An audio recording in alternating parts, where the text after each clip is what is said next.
लक्ष्मीकान्तं कमलनयनं योगिभिर्ध्यानगम्यं वन्दे विष्णुं भवभयहरं सर्वलोकैकनाथम्। अलङ्कापुरी पुण्यभूमि पवित्र तेथेनान्दतो ज्ञानराजा सुपात्र। तया आठवीता महापुण्यराशी नमस्कार माझा श्री गुरु ज्ञानेश्वराशी। वसुदेवसुतं देवं कंसचाणूरमर्दनं देवकी परमानन्दं कृष्णं वन्दे जगद्गुरुम्। विवेकानि ज्ञानी सुघटित समाजाति कविले महासिद्धांताचे हृदय रसिकत्वे उकलिले। लसद्भक्ति ज्ञाने तरतर विना धार्मिक करू तया ज्ञानीशाते विमलमतिने वंदन करू। यत्कृपालवमात्रेण महिषो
आपली गरिबी, आपण ब्राह्मण, अयाचित वृत्ती, दुष्काळ पडलेला, माणसं घर सोडून गेलेले होते, अन्न खायला मिळत नव्हतं, पाणी प्यायला मिळत नव्हतं, बरबडा शिजवून खाऊ घातला, लेकरं उलटले, काय करावं? माझं माहेर जर श्रीमंत असतं तर तिथून माझ्या बाळाला, चारी लेकराला पोचलं असतं. भगवान कृष्ण तुमचा मित्र आहे, तुम्ही शिकायला बरोबर होता, क्लासमेट आहे, आणि म्हणून तो द्वारकेचा राजा आहे. राजाकडे जाऊन मागायला काही हरकत नाही. पण सुदाम देवानं सांगितलं, रिक्त हस्तर न गच्छेत, रिकाम्या हातानं राजाकडं, गुरुकडं, देवाकडे जाऊ नये. आणि आज बघा, महिला मंडळीनं, मायमावल्यांनं भगवान कृष्णा करता समाप्तीच्या दिवशी 56 भोगाचं समर्पण करायचं ठरवलं. त्या मायमावल्या करता एकदा जोरदार टाळी. चांगल्या कामाला शाबासकी देत जाव आणि वाईट कामाला विरोध करत जाव. वाईट कामाला जर शाबासकी दिली तर वाईट कामं वाढत राहतील. चांगल्या कामाला जर उदास झालो तर चांगलं काम कोणी करत नाही. चांगलं काम करण्याकरता या दोन गोष्टी, अशुभ न बोलावी वाचा आणि संग न धरावा दुर्जनाचा. अशुभ वाचा बोलली, जिभेला पाप लागतं, जिभेला पिटाळ होतो.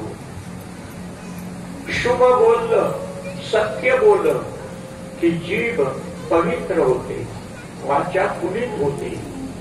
वाचा परमात्म्याला, तुका म्हणे वाचा वाहिली अनंता, घेई घेई माझे वाचे गोड नाम विठोबाचे. तुम्ही ऐका रे कान माझ्या विठोबाचे गुण, मनात येथे धाव घेई रहा विठोबाचे काही. तुका म्हणे माझा सकळ देह धाव, अनेक नको ठाव चिंतू याशी. देवाकडंच शरीरानं जावं. देवाकडे गेलं तर माणूस देव होत, राक्षसाकडे गेलं तर राक्षस होत. म्हणून सगळ्या भक्त मंडळीनं आपल्या भगवान गोपाल कृष्णाचं चिंतन करत असताना एवढा प्रभू भावे, आणि तो तुमचा मित्र आहे ना, बिनओळखीचा असल्यावर कसं मागावं वाटेल? तुमचा मित्र आहे, बरोबर सांदीपनीच्या ऋषीच्या इथं तुम्ही बरोबर शिकायला होतात.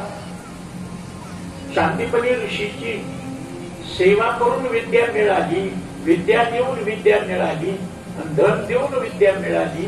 पण कोणत्या ना कोणत्या पद्धतीनं या 3 मार्गाने विद्या मिळाली पाहिजे. चौथा उपायच नाही विद्या मिळविण्याकरता. मग अशी विद्या संपादन केली. 14 विद्या, 64 कला शिकल्या. तो द्वारकेचा राजा झालाय आणि आपण याचक आहे, भिक्षुक आहे. अयाचित वृत्ती, दिया उसका भला नाही दिया उसका भला, भांडून घ्यायचं नाही. ब्रह्मवेद्यानं, ब्रह्मज्ञान सांगणाऱ्यानं भांडून घ्यायचं नसतं. संतुष्ट मनानं द्यायचं असतं, ते घ्यायचं असतं. मन हे निष्ठळ झाले एके ठाई, तयामुळे काही निज सुखा. अशाही दुःखी परिस्थितीमध्ये तुम्हाला काही नाही, पण लेकरं तळमळ करतात. आणि म्हणून तुम्ही जा. रिकाम कसं जाऊ म्हणून 4 ठिकाणी पोहे पाखडून दिले आणि ते उरलेला चुरा जे होता तो बांधला गाठीमध्ये. माझे मालक अयाचित वृत्तीचे, कृष्णाचे गाठ पडली तरी काही मागणार नाही. आणि मागणारा भक्त देवाला आवडत नाही, मागणारे माणसं माणसाला आवडत नाहीत, मागणारी बायको नवऱ्याला आवडत नाही, मागणारा शेजारी सुद्धा माणसाला आवडत नाही. म्हणून काही न मागे कोणाशी तोच आवडे देवाशी. मागणार नाही, पण देवाला कळावं यांची परिस्थिती नाजूक आहे. कृष्ण के दर पे विश्वास लेके आया हूँ, मेरे बचपन का यार है मेरा शाम, यही आस करके आया हूँ मेरे नाम. अरे बार बारो कन्हैया से कह दो, अरे बार बारो कन्हैया से कह दो, इधर बेसुरा गरीब गया है, इधर बेसुरा गरीब गया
उसी का समान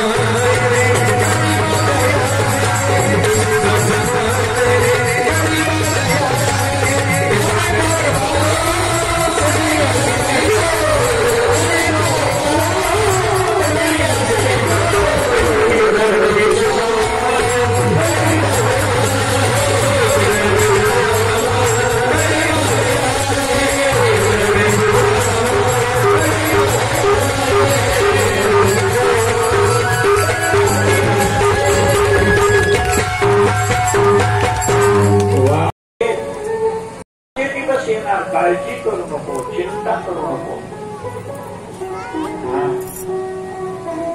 दरबार कॅन्सल केला, सगळ्याला आश्चर्य वाटले. फाटका माणूस, झाडं दिसतात, पोट खपाटीला गेले, केस वाढले, दाढी वाढली, दाबाड बसले, डोळे मोठ मोठ होऊन गेले, अंगावर धड कपडा नाही, न तन पे है जामा, न सर पे है पगड़ी. मेहमान कैसा अजीब आ गया. आणि कोण असं कृष्ण त्याच्याकरता 33 कोटी देव सुद्धा उभे राहून गारानं सांगायचे, तो कृष्ण परमात्मा भक्ताला भेटण्याकरता किती आतून वाट पाहिजे उभा भेटीची आवड. दरबार कॅन्सल केला, द्वारकाला नाव्याला बोलविलं, केस व्यवस्थित, दाढी व्यवस्थित करून घेतली, सुगंधी उठणं लावून मंगल स्नान घातलं. तिथपर्यंत स्वयंपाकाची तयारी. माणूस किती वेळ उपाशी राहिला की पण आंघोळ झाली की जेवावं, काय असेल ते असेल. आंघोळच केली नाही तर किती वेळ उपाशी राहतो, पण आंघोळ झाली की जेवा वाटतं, लगेच भूक लागल्यासारखी. भगवंतानं त्याला सिंहासनावर बसून आपल्या हातानं गंध, आणि तो गंध गोपी चंदन, द्वारकेतून, गोकुळातून, वृंदावनातून आलेला गोपी चंदन, गोपीच्या पायाच्या पायडोळ्यापासून तयार होणारा हा गोपी चंदन भगवंतानं आपल्या हातानं घेतला आणि सुदामाच्या कपाळावर गंध लिहित असताना, ऐका, तुम्हाला वाटतं का सगळं झाल्यावर मग सुदामाला दिलं? सुदामाला भेट झाल्याबरोबर स्नान घालून बरजरी, शालू आणि उपरणं, पितांबर नेसायला दिला, सुंदर असे कपडे दाग दागिने घालायला दिले, आणि कपाळाला गंध लावत असताना हरिक्रटे त्याचा नाश झाला. त्याच्या प्रारब्धामध्ये 18 विश्व दारिद्र्य होत. 18 विश्व म्हणजे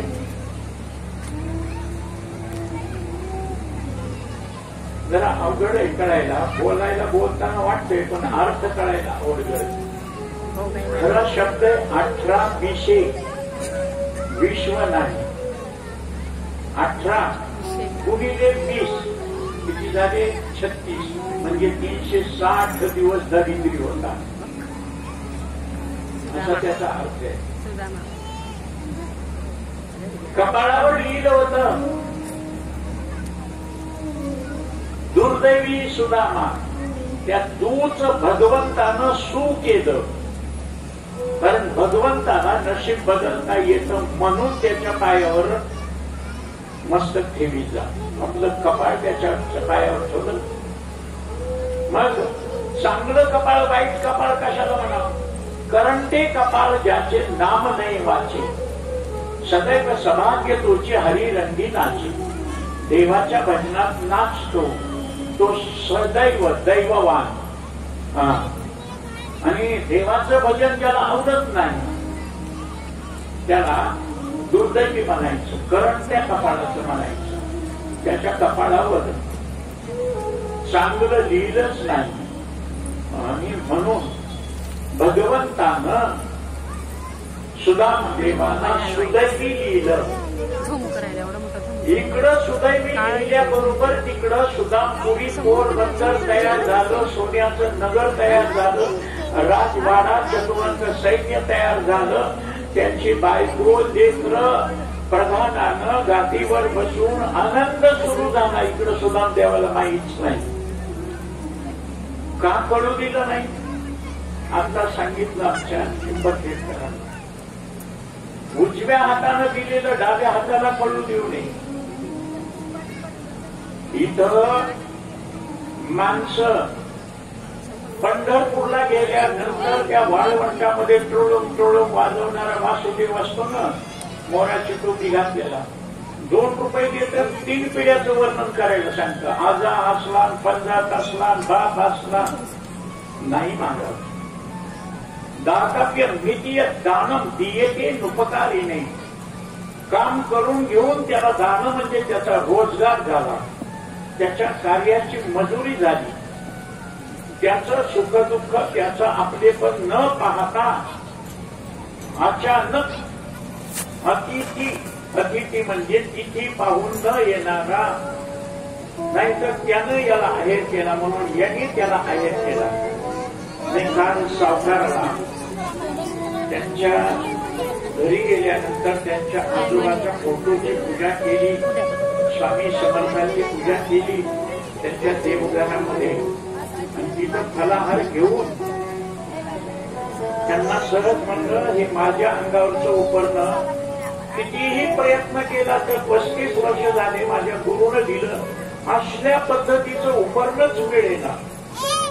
त्यांनी काय केलं कोणास ठाऊक, पण स्वामी समर्थांचे आठवण म्हणून त्याच डिझाईनचं, त्याच कलरचं, त्याच पद्धतीचं उपरण आज त्यांनी दिलं. कोटी कोटी उपकार तुमचे. नाही तर कपडे भरपूर आहेत हो, कालच सांगितलं का, एकदा एक शर्ट लिहिलं तर वर्षभर त्या शर्टाचा नंबर लागत नाही. नव्हतं त्यावेळेस नव्हतं, आता देव द्यायला आहे ना. मग देव देत असताना उठते नहीं हाथ और कुछ मांगने के लिए, इतना दिया भगवान, अब मांगने की इच्छा नहीं होती. अरे देवानं एक दिवसाआड जेवणाऱ्या केशवला दुसऱ्याच्या इथं जेवणाऱ्या वार लावून परळीतल्या परळीत माझ्या मित्रांच्या घरी जेवणारा म्हणून साहेबाला सांगितलं, तुमच्या डुबे कंपनीकडे, तुमच्या पाहुण्याकडे 8 दिवसाला गुरुवारी जेवायला जात होतो. एक दिवस जादूकडे, एक दिवस कोणत्याकडे, एक दिवस प्रार्थनाकडे, असा बाहेर जेवून जगलेला मनुष्य. आणि आज एवढे वर्ष झाले आमचा आकाश आहे, त्याची आजी माझ्या मामाची मुलगी रोजी रोजगार करून खाते, स्वतःच घर नाही, स्वतःची कमाई नाही, मुलगा मरण पावलाय. ती माय माऊली मला आजपर्यंत दोन्ही टाइम जीव घालते. मग मला सांगा, आहेत ना त्यांचे उपकार? म्हणून सावकारांना लहानपणचा आकाश माझ्या छोट्या गाडीवर बसलेला, आणि तो जन्मल्यापासून माझ्या छातीवर झोपत होता, कारण त्याचं वजनच महाराज 24-25 वर्षाचा झाल्यावर त्याचं 22 किलो वजन होतं. त्याला म्हणलं लग्न करायचं तर जरा तब्येत तरी सुधर, म्हणून त्याला 20,000 रुपये महिना देऊन कोल्हापूरला पाठवलं. पण त्याच्याशिवाय मलाच करमलं नाही, म्हणून 22व्या दिवशी बोलून घेतलं, मला करमलं बाबा, तू ये जवळ. कारण दवाखान्यात असो, कथेला असो, कीर्तनाला असो, गाडीत असो, घरी असो, मला आकाश जवळ पाहिजे. अरे 5.5 महिने दवाखान्यात माझ्या बरोबर होता, मला शुद्ध नव्हती, खुटकून वाचले की त्यानं काय बाबा, असा सुख दुःख ओळखणारा नातू मला मिळाला. म्हणून मी स्वामी समर्थाचे अनंत उपकार मानतो, माझ्या पाठोळ्याचे ज्ञानोपायाचे, आणि माझं भाग्य समजतो की या सुवर्ण मंदिरामध्ये गुरु गोविंद सिंगाच्या दरबारामध्ये कथा करण्याचा हा दुसरा योग आहे. याच नांदेडमध्ये गरुडकर, बरोबर आहे, जरा इकडे या बरं, जरा समोर या. महाराज परिचय नव्हता, यांच्या घरच्या माणसानं एकट्यानं टाळी, एकट्यानं मुसलमानाची जागा मागून घेऊन त्यांच्या तिथं एवढा भव्य दिव्य भागवत कथा केली. कापड दुकान महाराज त्यांच्या आईनं सांगितलं, महाराज भागवत कथा केल्यापासून आम्हाला काही कमी पडलं नाही. भागवताचं फळच आहे, जो ध्यावे अदपावे, दुःख विनशे मनका, सुख संपत्ती घर आवे, कष्ट मिटे तनका. म्हणून आमच्या वकील साहेब पिंपळखेड यांना सांगितलं की तुम्हाला बोलता येतं, पण कुठंही संचलन करण्याच्या ऐवजी माझ्या स्वामी समर्थाची कथा 7 दिवस सांगण्याकरता ते म्हणले तुम्ही म्हणल्यावर मी सांगू शकतो, तुम्ही मला आशीर्वाद द्या. आशीर्वाद नाही, शुभेच्छा आहे. इथून पुढे तुम्ही स्वामी समर्थाचं चिंतन करा, स्वामी समर्थ तुमची मनोकामना पूर्ण करेल. त्याप्रमाणे सुदाम देवाची मनोकामना पूर्ण केली. तेवढंच नाही, जो ध्याने फल पावे, दुःख विनशे मन का, सुख संपत्ती घर आले, कष्ट मिटे तन का. शारीरिक कष्ट, मानसिक कष्ट, संसारातला दुःख हे सगळं नाहीच होतंय भगवत कृपेनं, देवाच्या कृपेनं, साधूच्या कृपेनं, संतांच्या कृपेनं. म्हणून भगवंतानं पूजन करीत असताना कपाळावर दुर्दैवीच्या ऐवजी सुदैवी केलं आणि गाव सोन्याचा टिपला. जेवणाची तयारी होईपर्यंत कळालं, बातमी कळाली कृष्णाच्या बायकांना, माफ करा आज शेवटचा दिवस आहे, पण कितीही उशीर झाला, आमच्या गीते सरकारनं थांबा थांबा म्हणल्यावर सुद्धा मध्ये हात घालणार पाया पडायला. पुन्हा थांबणार आहे मी, आणि रिकाम्या हातानं पाया पडल्याला फळ मिळत नाही. काहीतरी द्यावं लागतं. 56 भोग आहे तिथं, पुन्हा थांबणार आहे. एका महाराजाला संडासला जायची गडबड, थांबा थांबा पाया पडू द्या, पाया पडू द्या. ते मला मी संडासला निघालो, काय होत नाही आम्हाला, काय होत नाही आम्हाला. महाराज किती आता संडास म्हणजे ब्रेक लागत नाही, आधी मध्ये पर्यंत झाली. आणि डोंगर पिकलेल्या डीएम पाटलाच्या गावाला, एनडी पाटलाच्या आमदारांच्या गावाला गेलो. तिथं मंदिर बांधलेलं, तिथं दिवसा मूर्ती स्थापन. कृष्णा मला परिचय नाही म्हणजे हे बलराम दादा ओळखीचे. हो, हे बलराम दादाची पत्नी रेवती. दोघांनी नमस्कार केला, आशीर्वाद दिला. आता एवढ्या द्वारकेच्या राजाचा मोठा भाऊ आशीर्वाद कसा कुठं द्यावा. अखंड वज्र चुडे मंदिर, अष्टपुत्र सौभाग्यवती भाऊ. दोघांना आशीर्वाद दिला. ज्या मूर्ती आहे अतिशय सुंदर, रुक्मिणी ही लाईन लागली महाराज. 16 किलोमीटर लाईन लागली, 16,108 बायका. आणि त्याही महाराज नटून फटून दागदागिने गाडून रुक्मिणीला नमस्कार केला. ही पत्नी अखंड म्हणजे सुदाम देवा लग्नाला हजर राहिला नाही, आम्हाला आहेर द्या बरं. सुदाम देवानं विचार केला, माझी एक बायको आहे, तिला 10 ठिकाणी ठिगळं लावलेले लुगडे साडी आहे, माझ्या लेकराला फाटली कपडे, आणि बरं एकट्या रुक्मिणीला दिले सहित विचारलं. सुदामा, वहिनीनं आम्हाला काय दिलं रे? कोण आहे तिकडं? अरे हे जे फाटके कपडे जे गुंडाळून ठेवले आणले महाराज. अरे वस्त्र सुद्धा नव्हतं इतकं की एका ठिकाणी बांधावं, 3 ठिकाणी 3 गाठी बांधा.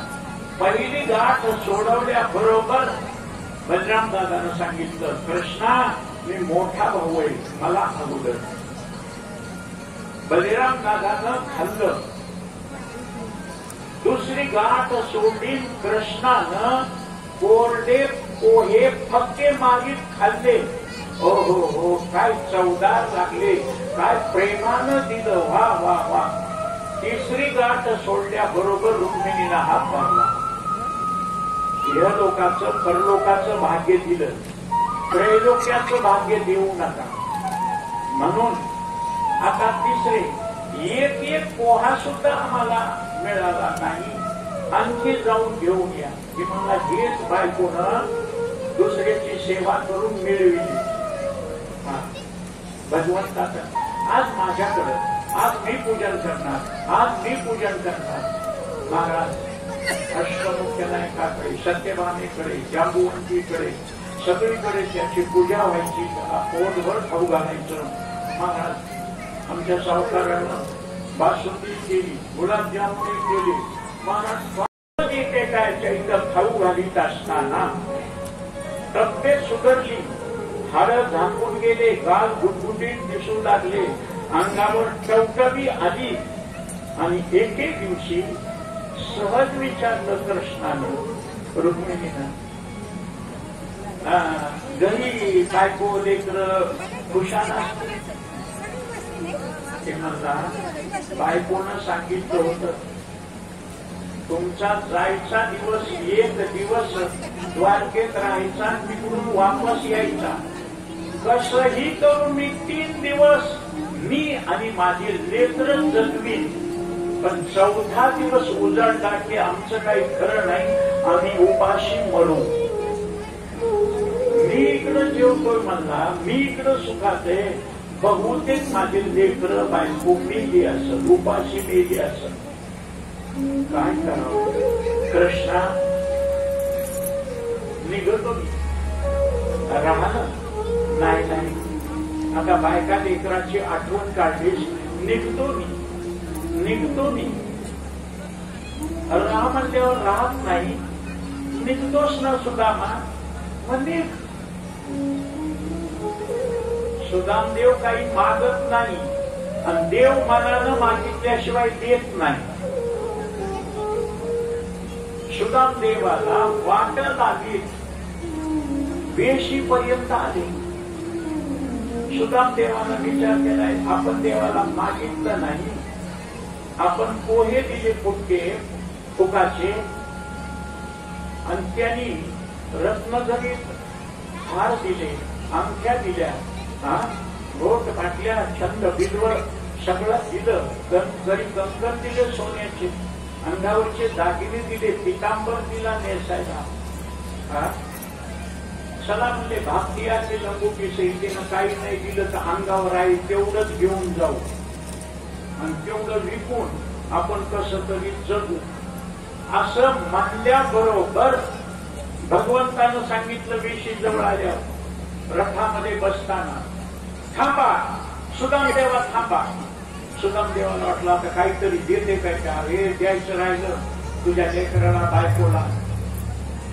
खजिनदार हात मारली. सुदामदेवाला आशा, जिथं आशा करता तिथं निराशा होते आणि जिथं तुम्ही आशाच केली नाही तिथं मन पूर्ण होतं. माझं अपेक्षा केली की महाराज कधीच देव पूर्ण करीत नाही. मग उदासीनाच्या लागेल तुका म्हणे धावे मागे. खजिनदार म्हणल्याबरोबर सुदामदेवाचे पहिले जे गावात येत असताना फाटके कपडे होते ते आणा आणि आपले आपले भारीचे कपडे, रत्न, अलंकार, अंगठ्या, गळ्यातलं नवरत्नाचा हार काढून घ्या. महाराज सुदामदेवानं अंगावरचे सगळे दागिने काढून दिले आणि पुन्हा फाटके, पुन्हा ठिगळं लावलेले फाटके कपडे अंगावर घातले. मनात एकच गोष्ट म्हणतात, पळस गेला कोकणात 3 पान चुकला. श्रीमंताच्या जरी लग्नाला बैलगाडी नेली तर बैलाला कुणी गुलाबजामुन, श्रीखंड, बासुंदी, कुणी खाऊ घालते का, भजे, कुरड्या, कोशिंबीर खाऊ घालते का? बैलाला म्हणल्यावर नशीबच त्याचं कर भाडे, बैल तेथे कर भाडे, त्याला कडबाच मिळणार. पाठीवर साखरे का म्हणत, ही शेती तुमची का, मळा तुमचा, ही बिल्डिंग तुमची, हे राज्य तुमचं, का माझी टिंगल करायला? लगे सुदामदेवाच्या घराकडं गेले, म्हणजे पोरबंदरला, सुदामपुरीला, सोन्याची नगरी. जय जयकार. हत्तीवरून महाराज अंबारीतून प्रधानजी आले, सुदामदेवांची पूजन केलं, मंगल स्नान घातलं आणि भारी भारीचे कपडे दागिने घालून मस्तकावर मूठ ठेवून हत्तीवर बसवलं. एका टोलेजण राजवाड्याच्या पुढे गेले, राजवाड्यात उतरले, दरवाजाजवळ आले.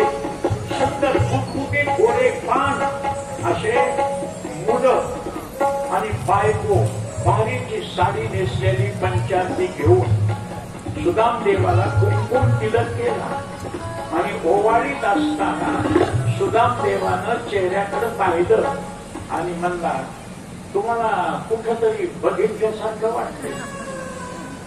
ती म्हणली, मी तुमची बायको सुशीला. म्हणजे जाताना वाढलेली होतात, हाड होते आणि लेकरही वाढलेले होते. म्हणजे तुम्ही वाढलेले होतात ना. म्हणजे मी कृष्णाकडे गेलो तिथं पंचपक्वान्नाच खायला मिळालं. म्हणजे तुम्ही ज्या दिवशी गेलात ना त्या दिवशीपासून हे राज्य, हे वैभव, हे राजवाडा आणि ऐश्वर्य मला मिळालं. काम करण्याची गरज नाही. असं मग सुद्धा देवाच्या डोळ्याला पाणी आलं.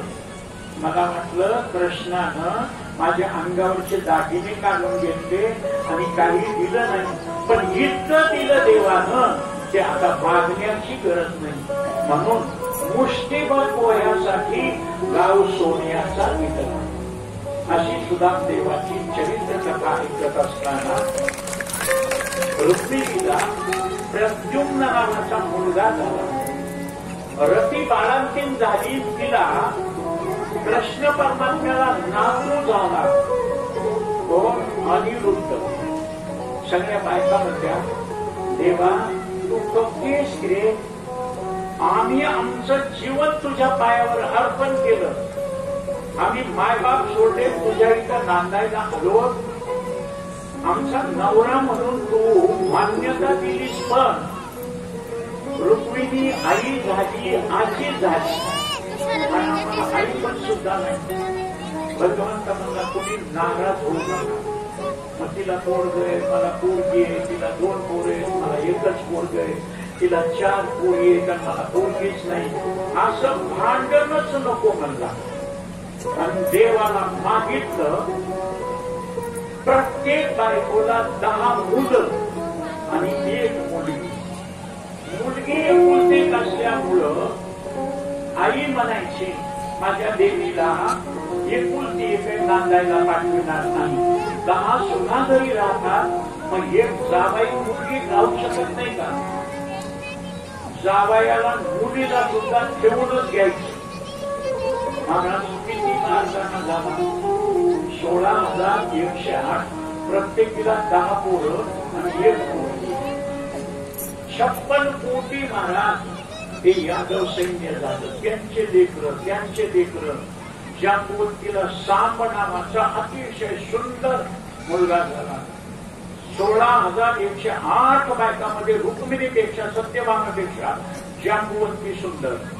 आणि त्या जांबुवंतीमध्ये जो सांब नावाचा, तो सगळ्या पोरांमध्ये सुंदर. किती सुंदर! एकदा पोरं त्यांचे चेंडू खेळत असताना चेंडू उडाला. विटी दांडू कोणी चेंडू म्हणतं. उडाला आणि एका कोरड्या विहिरीमध्ये पडला. कसा काढावा? कोरड्या विहिरीमध्ये पडला, कसा काढावा? वज्रचूडे मंडित अष्टपुत्र सौभाग्यवती भव. वज्रचूडे मंडित अष्टपुत्र सौभाग्यवती भव. पुन्हा लाईन बघितली. पुन्हा वज्रचूडे मंडित सोडून दिलं. अखंड अष्टपुत्र सौभाग्यवती भव. अखंड वज्रचूडे मंडित नाही, सौभाग्यवती. पुन्हा वज्रचूडे मंडित सोडून दिलं. अखंड सोडून दिलं. सौभाग्यवती भव. अष्टपुत्र सौभाग्यवती. पुन्हा 8 सोडून दिले. सौभाग्यवती भव. पुन्हा सौ सोडून दिलं. भाग्यवती भव. भाग्यवती भव. पुन्हा भा सोडून दिलं. यवती भव. यवती भव. पुन्हा ती भव. ती भव. पुन्हा नुसतं पायाला हात लागला. आशीर्वाद द्या. आशीर्वाद द्या. ते म्हणले, सुदामा आशीर्वाद देता देता मी मरतो म्हणला. किती दिवस तरी पोटात अन्न नाही, पाणी नाही, स्नान घातलंय, स्वयंपाक, आणि माणसाला शिजेपर्यंत दम निघतो, निघेपर्यंत दम निघत नाही. स्वतः कृष्ण परमात्मा पंखाला वाळू लागला आणि पंचपक्वान्नाचं ताट ठेवलं. 10 दिवसानंतर रुक्मिणी वाढायला आणि सुदाम देवाला भरपूर जीव घातलं. पोटभर जेवल्यावर सुदाम देवाला अन्न लागलं आणि झोप आली. भगवान कृष्ण परमात्म्यानं आपल्या मंचकावर मंचकावर झोपवलं. स्वतः रुक्मिणी कृष्ण परमात्मा वारा घालू लागले आणि कृष्णाच्या डोळ्याला पाणी आलं. रुक्मिणी म्हणजे काय झालं? काही नाही म्हणजे यानं ब्राह्मणाच्या इच्छेचे देवाच्या इच्छेचे एक मुठभर हरभरे स्वतः खाल्ले, अफरातफर केली. म्हणून याला दारिद्र्य आलं. दैववान होता पण दुर्दैवी झाला. देवाचं संतांचं खाल्ल्यावर अजून कोणाला सुख मिळालं नाही. म्हणून स्वतःच्या घामाचं खाऊ द्या, मीठ भाकरी खाऊ द्या, तुमच्या मनात पाप येणार नाही, तुम्हाला सुखच मिळेल. आणि तुम्ही बैमानी करून खाल्ल्यावर मग महाराज कशी गंमत आहे. आज आमच्या हिंदूवर गोळ्या झाडल्या म्हणून सगळ्या भारतानं एकजुटीनं व्यापार बंद, दुकानं बंद आणि चोरून दुकानं उघडून जर धंदा करू लागले. फक्त पैसा मिळवण्याकरता माणुसकी गेली, धर्म गेला, देश गेला, हिंदुत्व गेलं. पण नुसतं बोलून काय उपयोग आहे? नरकर्मी तर येतो. तुम्ही कर्तव्य करा. देवा करता तुम्ही तिळा इतकं केलं तर देव डोंगरा इतकं देतो. म्हणून त्याच्याकरता थोडं थांबा. म्हणून कालही बोलून गेलो, नेहमी बोलतो महाराज. अयोध्येत बोललो. यांनी सत्ता केला होता त्या मुसलमानाच्या जागेत बोललो. का? हिंदूला संपवण्याकरता, हिंदुत्व संपण्याकरता वैरी आहेत. पण बाहेरच्या वैर्यापेक्षा घरातले हिंदू मधले जे गद्दार आहे ते जास्त धोकेदायक आहे. त्या काठावर आले आणि विहिरीमध्ये बघितलं, पडकी विहीर, पाणी नाही, तर तिथं एक मोठा भला मोठा सर्प होता. त्या सर्पाला भगवंतानं बघितलं. कृष्णाची नजर त्या सर्पावर पडली आणि एकदम चमत्कार झाला. एकदम डोळे दिपण्यासारखा विजेचा कडकडाट झाला. सापाचं स्वरूप गेलं. तिथं नखशिखांत दागिन्यानं मडवलेला राजपुत्र सुंदरपैकी असा राजा प्रकट झाला. वर आला, कृष्णाचे पाय धरले. सगळे कृष्णाचे लेकर बघू लागले. आणि हे सर्प होता, तिथं चेंडू पडला होता आणि तो वर येऊन राजपुत्र झाला. कोण आहे बाबा तू? सर्प होऊन कसा पडलास आणि पुन्हा राजा झालास? त्यानं सांगितलं, मी नृग राजा, नृग. मी रोज गोदान करीत होतो. माझ्याकडं गोशाळा होती, इतक्या गायी होत्या, गोधन होत. आणि रोज एक एक ब्राह्मण आला की मी त्यांना गाय देत होतो. एकदा गफलत झाली, मी गाय दिली आणि ती गाय पुन्हा माझ्याच गोशाळेमध्ये परत आली. तर ब्राह्मण सांभाळू शकला नाही, ती परत आली. दुसऱ्या दिवशी तीच गाय दुसऱ्या ब्राह्मणाला देण्यात आली. तो पहिला ब्राह्मण गाय हुडकीत आला. दुसरा ब्राह्मण घेऊन जात असताना, हे म्हणजे माझी गाय राजानं काल मला दिली होती. ते म्हणला, राजानं मला आज दिली. नाही, माझी गाय. ते म्हणला, राजानं मला आज दिली, मी नाही सोडणार. ते म्हणला, काल माझ्या इथून पडून गेली होती. राजाच्या ब्राह्मण तर चिडले, शापात विषारात शाप देतेलं तुमचं वाटलं होईल. एवढं सगळं सांगून सुद्धा आणि दृष्टांत देऊन सुद्धा मुलं बिघडले. त्यावेळेस उद्धव होता यादवापैकी कृष्णाचा चुलत भाऊ. त्या उद्धवाला बृहस्पतीकडून 14 विद्या 64 कला शिकलेल्या असल्यामुळं त्याला ज्ञानाचा घमेंड होता.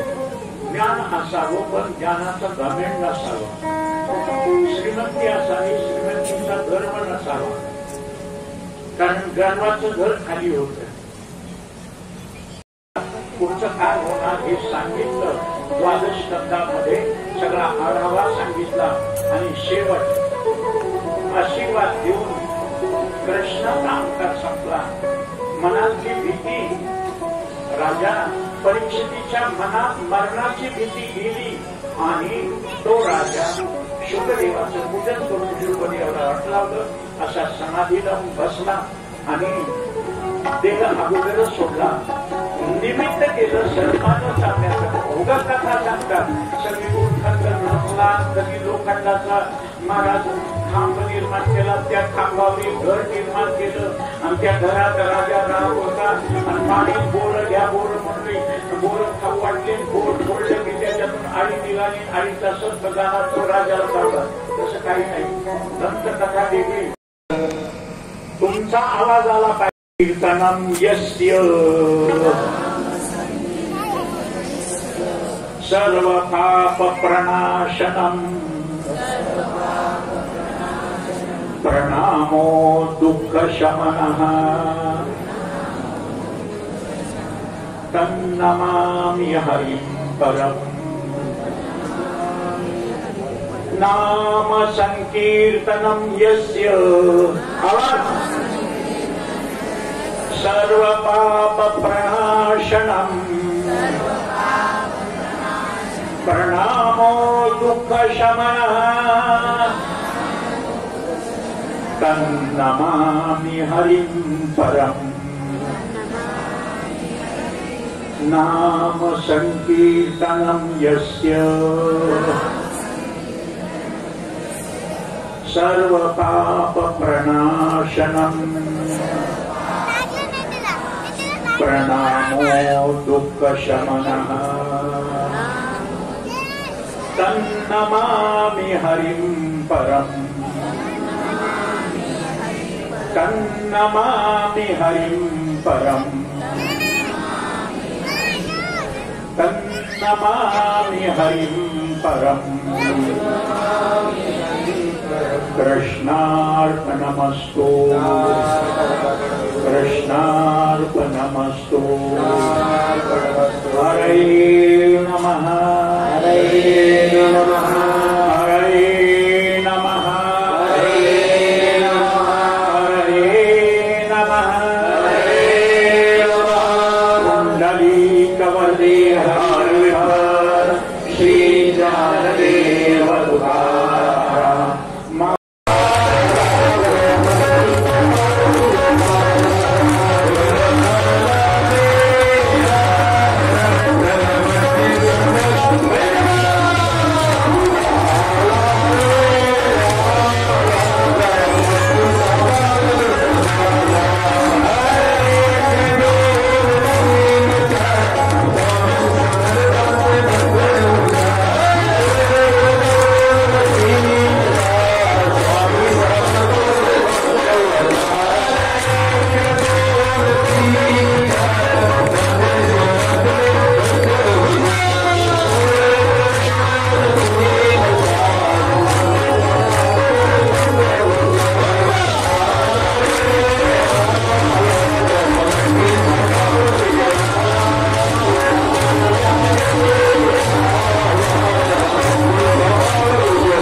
जगदीश